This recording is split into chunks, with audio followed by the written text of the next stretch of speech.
You know, I've seen pretty much every slasher movie there is. From Halloween to Friday the 13th, Nightmare on Elm Street, Scream, Child's Play. I've gone through all of them. And I love slashers. There's just something about them, that mix of tension, chaos, and blood that makes them so weirdly comforting. But even after watching all those classics, Terrifier hit me differently. Because it doesn't just revive the slasher genre, it redefines it. It feels meaner, darker, almost too real. And at the center of all that madness is one man, Art the Clown. Now, Art isn't like your regular horror villain. He doesn't follow the rules. He doesn't need a tragic backstory or a curse to justify what he does. He's pure chaos, evil just for the fun of it. And behind that chaos are two people who completely reshaped modern horror. Damien Leone, the mind who created it all, and David Howard Thornton, the man who became the clown. Let's start with the first Terrifier. It came out in 2016, on a tiny budget, no big studio backing, no famous actors, and yet, somehow, it ended up scaring the hell out of everyone who dared to watch it. From the very first scene, it feels wrong in the best way possible. There's no fancy build-up, no introduction. You're just dropped into this grim, dirty world where Art silently stalks two women on Halloween night. And that's it. No explanation, no origin story, just a clown with a garbage bag full of weapons. It's brutal, relentless, and it doesn't hold your hand. Damien Leone doesn't try to make Art likable or mysterious in a traditional sense. He's simply there.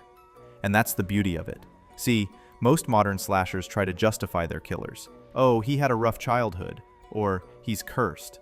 But Art the Clown? He kills because he wants to. No logic, no pattern, just pure sadism. He's like if the Joker lost all his philosophy and just decided to have fun in a horror movie. And when he pulls out that gun midway through the film, it's shocking. Because that breaks every unspoken rule in slasher cinema. Slashers are supposed to use knives, machetes, something symbolic, not a firearm. But Art doesn't care. He cheats. He laughs at the rules of horror the same way he laughs at his victims. That scene tells you everything you need to know about him. He's unpredictable. He doesn't play fair. And that's what makes him terrifying. Now, Damien Leone isn't just the director. He's the writer, the editor, the special effects artist. That's right. He's the guy designing all those gruesome kills himself. And you can feel that passion. The first Terrifier feels handcrafted. It's not glossy or perfect. It's raw, like something shot on the edge of sanity. It reminded me of those early underground horror films where you could feel the filmmaker's obsession with every drop of blood on screen. And Leone's biggest strength? He doesn't care about playing safe. He doesn't care if the kills go on too long or if they make you uncomfortable. In fact, that's the point. He's bringing back that sense of danger horror used to have, when you didn't know what could happen next, or who would survive. Then there's David Howard Thornton, the man who doesn't say a word, yet somehow says everything. He turned Art into something truly unforgettable. The exaggerated expressions, the silent laughter, the way he tilts his head like a mime from hell, it's all meticulously crafted. He studied silent-era performers like Charlie Chaplin and Marcel Marceau, then twisted their charm into something nightmarish. Art isn't scary because he's a clown. He's scary in spite of it. He turns humor into horror.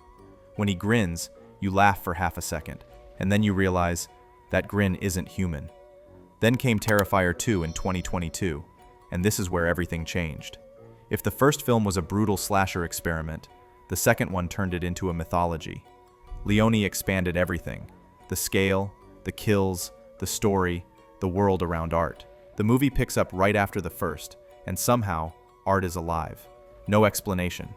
He just comes back, laughing, smiling, painting his face again, like death itself can't touch him. That's when you start realizing, Art isn't just human anymore. He's something else. A supernatural entity disguised as a clown. Not undead like Jason, not dreambound like Freddy. Something worse. Something that chooses to exist just to spread chaos. And then there's Sienna Shaw, the new protagonist, the final girl. But she's not your typical survivor.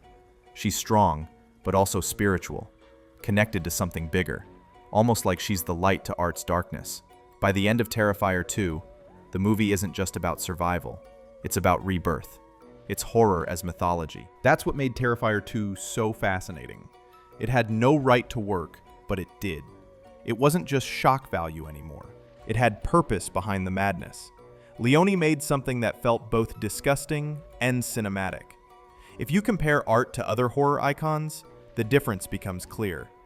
Michael Myers is the embodiment of silent evil, but he still follows a rhythm. Jason Voorhees is vengeance, brutal, methodical.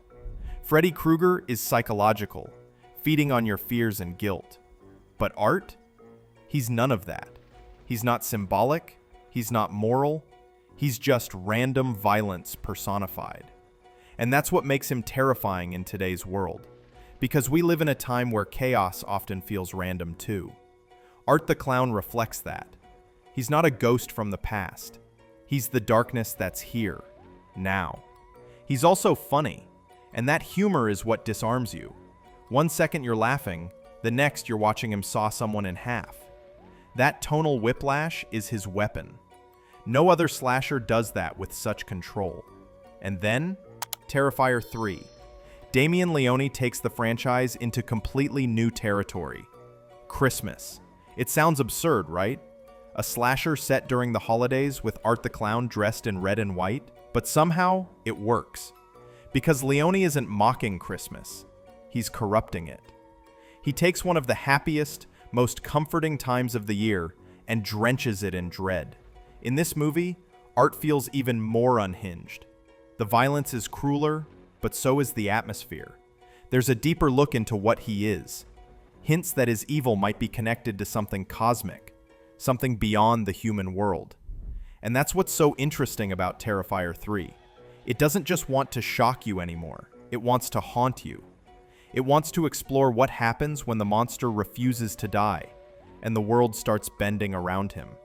You can tell Leone's grown as a filmmaker. The cinematography, the pacing, the structure, all sharper, more confident. But he never lost that underground, grimy energy that made the first film feel real. By the end of Terrifier 3, Art isn't just another horror character. He's a myth, a symbol of chaos that can appear anywhere, anytime. Here's the thing. The Terrifier trilogy brought back something most modern horror lost: fear of unpredictability. We got used to polished, safe horror, studio films that promise scares but deliver comfort. But Terrifier broke that comfort. It reminded audiences what it feels like to be disturbed, to not know what's coming next. And it wasn't nostalgia either. It was evolution. Damien Leone took everything that made 80s horror iconic, the practical effects, the tension, the killer's presence, and gave it a modern pulse. He didn't just make slasher movies. He revived the art of horror itself. And David Howard Thornton? He gave horror a new face. One that doesn't speak, yet never shuts up. That grin, that stare, it sticks with you long after the credits roll. When you watch all three Terrifier films back to back, you realize it's not just gore for the sake of gore. It's a progression, from chaos to mythology to madness.